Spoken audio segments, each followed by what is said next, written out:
আসসালামু আলাইকুম প্রিয় শিক্ষার্থীরা, আশা করি তোমরা সবাই ভালো আছো। আজকে আমি তোমাদেরকে যে অধ্যায়টা করাবো সেটা হচ্ছে গুণোত্তর ধারার 13.2। এই অধ্যায়টা আমরা আজকে করাবো। তো এখন আমি যে কোনো একটা ধারা লিখি। যে কোনো একটা ধারা হচ্ছে 2 + 4 + 8 + 16 + 32। এটা যে কোনো একটা ধারা লিখলাম। ধারাটি গুণোত্তর ধারা হবে কিনা সেটা বোঝার জন্য এখানে আমি যে কোনো একটি পদ নেই। এটা একটা পদ, এটা একটা পদ, এটা একটা পদ, এটা প্রথম পদ, দ্বিতীয় পদ, তৃতীয় পদ, চতুর্থ পদ। তো যে কোনো একটা পদ নিলাম। 4 যে কোনো একটা পদ আমরা নিলাম। যে পদটা নিলাম এর পূর্ববর্তী পদ, আগের পদটা 2, তাহলে এই 2টা অনুপাত আকারে থাকবে। যে কোনো একটি পদ অনুপাত এর পূর্ববর্তী পদ, আগের পদটা 2 লিখলাম। লিখার পরে এখানে কত হবে? রেজাল্ট 2। অনুপাতটার উত্তর আসলো 2। আরেকটা পদ আমরা নেই 16। যে কোনো একটা পদ নিলাম 16। এই পদের পূর্ববর্তী পদ, আগের পদটা কত? 8। অনুপাত 8 ভাগ করলে কত হয়? 2। এটার অনুপাত 2, এটার অনুপাত 2। অনুপাত সর্বদা যদি সমান হয় তাহলে ধারাটি হবে গুণোত্তর ধারা। যেহেতু এখানের অনুপাতটা রেজাল্ট 2 আসলো, এটার অনুপাতের রেজাল্ট 2 আসলো, তাহলে এটা গুণোত্তর ধারা। গুণোত্তর ধারার ক্ষেত্রে এটা হচ্ছে প্রথম পদ 2। প্রথম পদকে এ দ্বারা প্রকাশ করা হয়। গুণোত্তর ধারাটির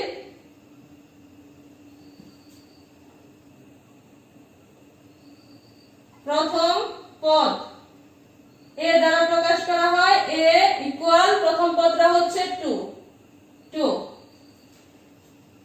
গুণোত্তর ধারাটির সাধারণ অনুপাত, সাধারণ অনুপাত আর ইকুয়াল। অনুপাত কিভাবে বের করতে হয় দেখো। অনুপাতটাকে r দ্বারা প্রকাশ করা হয়, q দ্বারাও প্রকাশ করা হয়। আমি r দিয়ে লিখলাম। আর কে অনুপাতটা হবে যে কোনো একটি পদ আমরা লিখি, যে কোনো একটি পদ 4 ভাগ এর পূর্ববর্তী পদ 2। তাহলে কাটলে 2 হয়, ভাগ করলে 2। তাহলে সাধারণ অনুপাত বের করতে হলে যে কোনো পদ ভাগ এর পূর্ববর্তী পদ। এখন এই গুণোত্তর ধারার দুইটা সূত্র আমি লিখে দিচ্ছি। এই ধারাটার ক্ষেত্রে n তম পদ, এটা হচ্ছে সূত্র। n তম পদ equal a into r to the power n minus 1। যেখানে a হচ্ছে প্রথম পদ, r হচ্ছে সাধারণ অনুপাত, আর এইখানে n টা হচ্ছে যততম পদ হবে, n তম পদ, সেই জন্য এখানে n। আরেকটা সূত্র আছে n তম পদের সমষ্টি।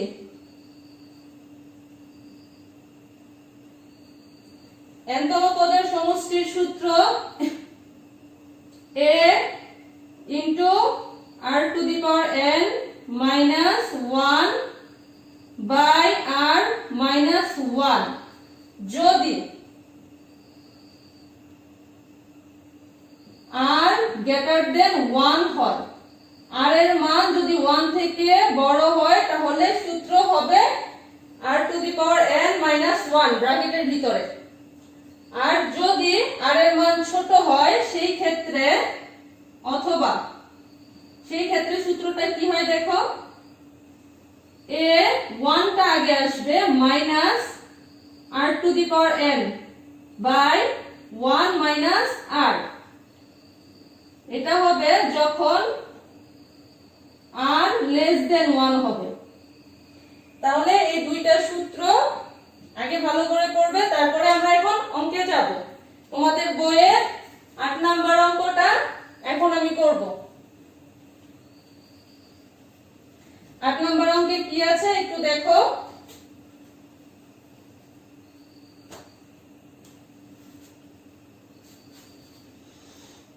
একটি গুণোত্তর ধারার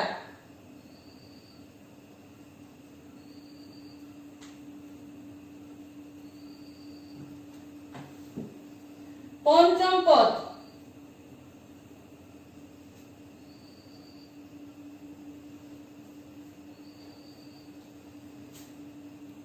√3/9 এবং দশম পদ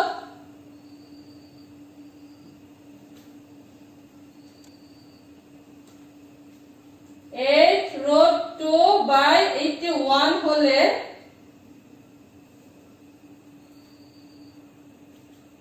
তৃতীয় পদটি নির্ণয় করো।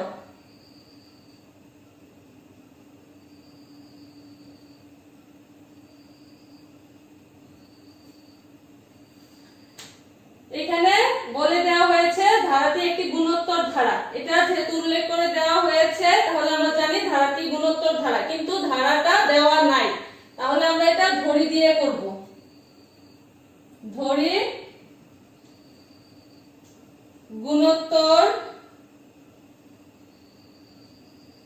ধারাটির প্রথম পদ। গুণোত্তর ধারার প্রথম পদকে এ দ্বারা প্রকাশ করা হয় এ।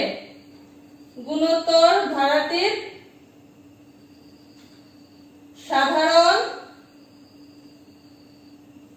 অনুপাত আর। এবার এখানে আমাদের দেওয়া আছে পঞ্চম পদের একটা মান দেওয়া আছে। সেই পঞ্চম পদের মান হচ্ছে 2√3/9 দেওয়া আছে। পঞ্চম পদ আমরা লিখি, দেওয়া আছে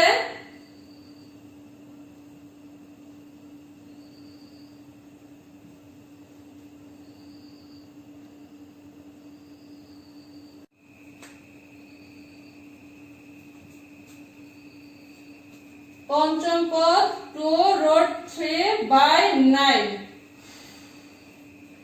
একটু আগে আমরা একটা সূত্র লিখেছিলাম, সেটা হচ্ছে n তম পদ equal a into r to the power n minus 1। এখানে n থাকার কারণে পাওয়ারটা n আসছে। যদি এখানে পঞ্চম পদ হতো 5 তম পদ, তাহলে কি হতো a into r to the power এইখানে 5টা এখানে হতো 5 মাইনাস 1। তাহলে এখানে আমাদের পঞ্চম পদ লিখে আছে। সূত্রটা আমরা অতএব দিয়ে লিখি।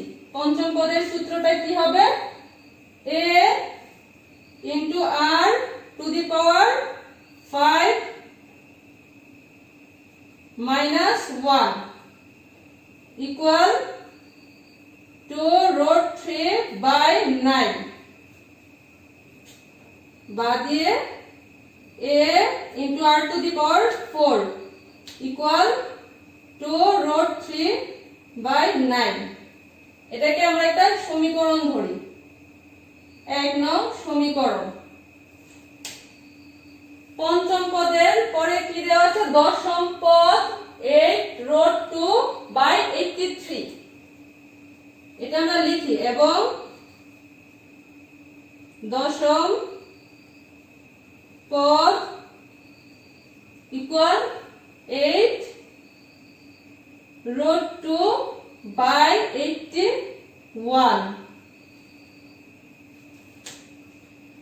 পঞ্চম পদের মতো ঠিক একইভাবে আমরা সূত্র যদি লিখি দশম পদ, তাহলে কি হবে, শুধু এই জায়গাতে n এর জায়গায় 10 হবে। a into r to the power 10 minus 1 equal 8 root 2 by 81 বা a into r to the power 9 equal 8 root 2 by 81। এটাকে আমরা আরেকটা সমীকরণ দেই, সমীকরণ 2। তাহলে এখানে আমরা দুইটা সমীকরণ পেলাম। যেহেতু দুইটা সমীকরণ পেলাম, সেই ক্ষেত্রে আমরা দুই নং সমীকরণকে 1 নং দিয়ে ভাগ করে দেই, যেহেতু এটা আমাদের গুণোত্তর ধারা।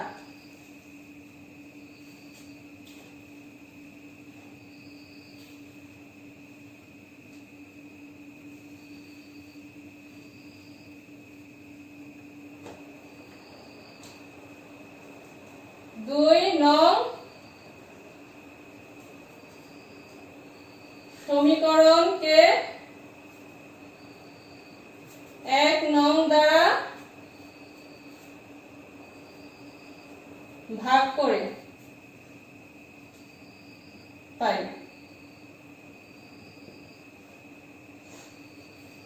2 নং সমীকরণটা কি, a into r to the power 9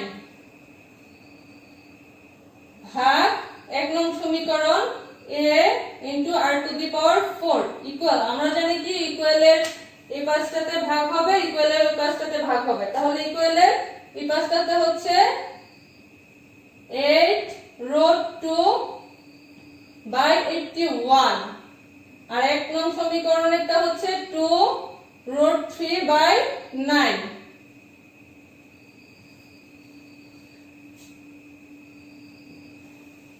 এখানে দেখো উপরে আছে নিচে আছে, আমি তোমাদের বোঝার সুবিধার্থে কেটে দিচ্ছি, এর সাথে ভাগ করলে কাটাকাটি যাবে, তোমাদের বোঝার সুবিধার্থে আমি এটা কেটে লিখে দিচ্ছি। r to the power 5 equal, এটা ভাগাকারে আছে, আমরা জানি উপরেরটা লব নিচেরটা হর। উপরে যেটা আছে আমরা লিখি, উপরের অংশ কি এতটুকু 8 root 2 by 81 ভাগাকারে আছে, আমরা এটাকে গুণাকারে লিখলাম। গুণাকারে লিখার সাথে সাথে নিচে যে হরটা আছে সেটা 9 নিচে আছে, সেটা উপরে চলে যাবে, 2 root 3 টা নিচে চলে আসবে। r to the power 5 equal, বুঝার সুবিধার্থে কেটে দিচ্ছি, কাটাকাটি করছি, 4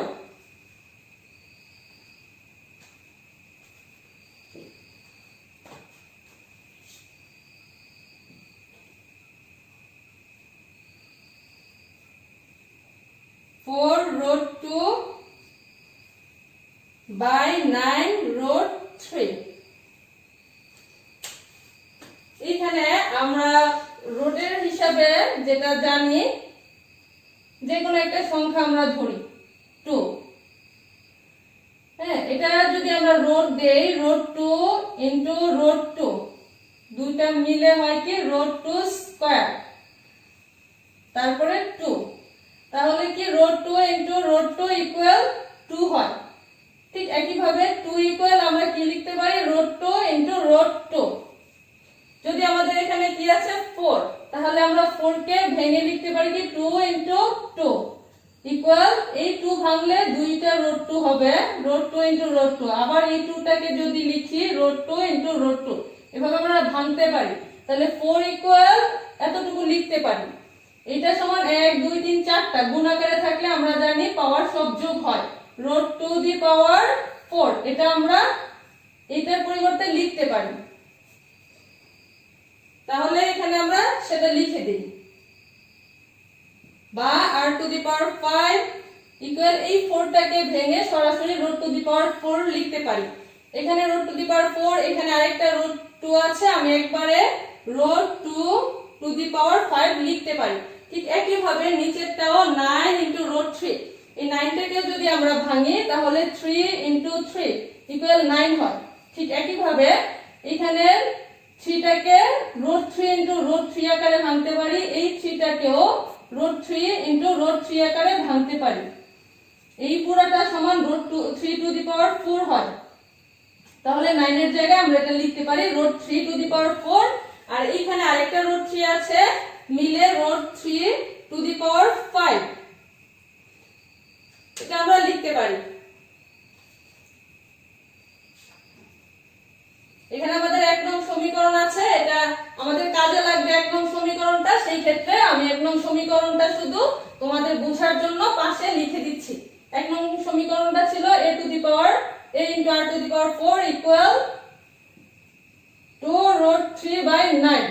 এটা আমাদের কাজে লাগবে, এই সমীকরণটা আমি সাইডে লিখে রাখলাম, এখান থেকে মুছে দিচ্ছি।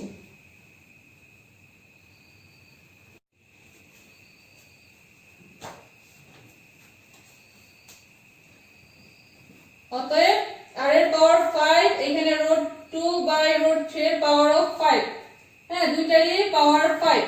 তাহলে উভয় পক্ষ থেকে ঘাতটা যদি বাদ করি তাহলে r ইকুয়াল √2/√3।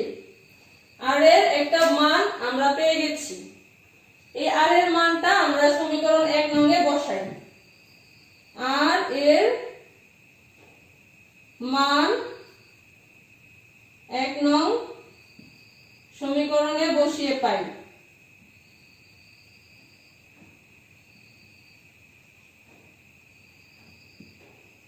এক নং সমীকরণটা এখানে লিখে রেখেছি কি a * r⁴। তাহলে a * r এর মানটা বসিয়ে দেই √2/√3। তার পাওয়ার কত? 4 ইকুয়াল 2√3/9। 2√3/9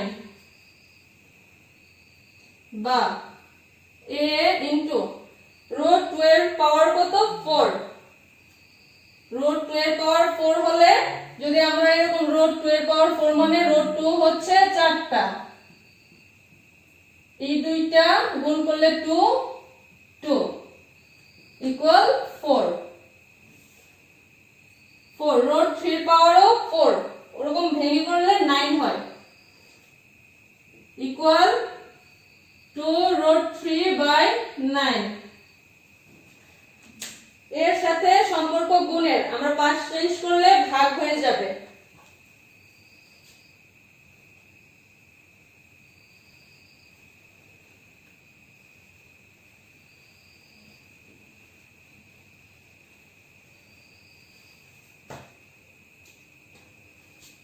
বা a ইকুয়াল 2√3/9 ভাগ হবে, আমি তোমাদের একবারে করে দিচ্ছি গুণ লিখে। যখনই ভাগটা গুণ হবে এখানে 9টা উপরে চলে যাবে, 4টা নিচে চলে আসবে। বা a ইকুয়াল, তোমাদের বোঝার সুবিধার্থে কেটে দিচ্ছি 2√3/2। তাহলে a এর একটা মান পেলাম √3/2, আর r এর একটা মান আমাদের আছে। আর আমাদের প্রশ্নে দেখো কি চেয়েছে, তৃতীয় পদটি নির্ণয় করো। তাহলে আমরা এখন তৃতীয় পদটা নির্ণয় করি। অতএব তৃতীয় পদ nতম পদে ছিল কি a * r⁴n-1। যেহেতু তৃতীয় পদের কথা বলেছে তাহলে n এর জায়গায় 3 হবে। তৃতীয় পদ a * r⁴ এর মান আমরা পেয়েছি, মান বসিয়ে দিই। এর মান হচ্ছে √3/2 ইনটু r, r এর মানও আমরা পেয়েছি √2/√3। এখানে 3 - 1 স্কয়ার হয়, 2 হয় পাওয়ার। মান বসিয়েছি, সেটা আমরা সাইড নোটে লিখে দিই।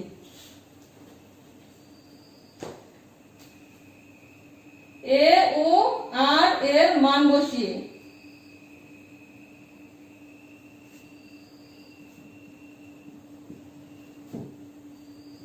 √3/2 ইনটু স্কয়ার থাকলে, রুটের উপরে স্কয়ার থাকলে 2 থাকবে, 3 হবে, √3/3 এই 3টাকে আমরা √3 ইনটু √3 আকারে লিখতে পারি। তাহলে 1/√3। আমরা তাহলে তৃতীয় পদ 1/√3 পেলাম। আমাদের তৃতীয় পদটাই নির্ণয় করতে বলেছে, অতএব নির্ণয় তৃতীয় পদটি, তৃতীয় পদ ইকুয়াল 1/√3। এখানে অ্যানসার। তাহলে এই অঙ্কটা ভালো করে বাসায় করবে। আজকে এই পর্যন্তই থাকুক। আল্লাহ হাফেজ।